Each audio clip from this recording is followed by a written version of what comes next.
أعوذ بالله من الشيطان الرجيم بسم الله الرحمن الرحيم القارية ما القارية وما أدراك ما القارية. Assalamu alaikum. My name is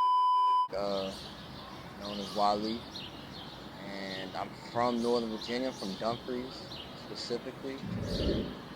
And how my path went from Dumfries to Richmond was while I was in Dumfries when I was 14 up until I was 20.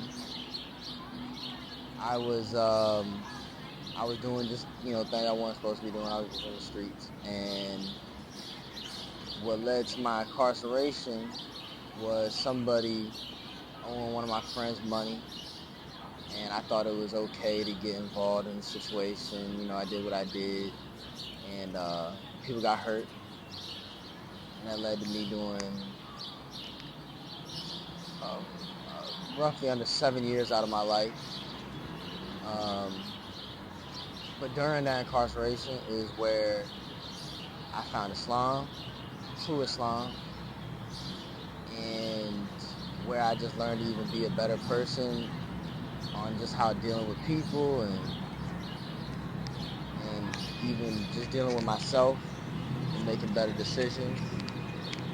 And so that's where I was able to formulate goals for myself, sit down and think about myself and change my mannerisms, my characteristics for the better. I was able to come home, and I was able to go to Richmond to the Halfway House, which is the Hijrah House, which is for Muslims, and that was a huge blessing because it allowed me to leave my area, which is a huge benefit. And so being allowed to leave my area and just have a it's not even really a fresh, clean start, even though it is. It's just that you're not having the distractions.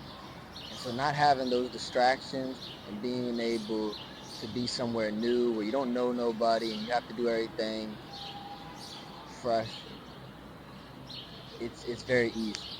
It sounds hard, but it's very easy because you don't have the distractions. The only thing you can do is move forward, or you're gonna just digress right back to what you're doing. So the advice that I'd give about the Hijrah House, and what it offers and how to just maneuver through that. If you was given the opportunity to go to the Hijrah House, it's a great opportunity because it's just like having your own place. It's literally like, not saying there's no rules at all, but it's very, when it comes to how you need to go to work, your mobility on going to work, going to the masjid, going to Jumu'ah, going to handling your deen and handling your dunya in a halal way. You have all your freedoms that you need. There's no ifs, ands, or buts. I mean, of course, you have your other freedom. You can go to the mall, you can go shopping, you can do what you need to do. With that being said, that's going to be, if you can make that a benefit for you, and you're someone who doesn't need a lot of limitations, because some people that is what they need. That's what they need to get better. If they do need those, I'd recommend going to a place that will have more restrictions on you. And there's nothing wrong with that. If that's what benefits you, that's what benefits you.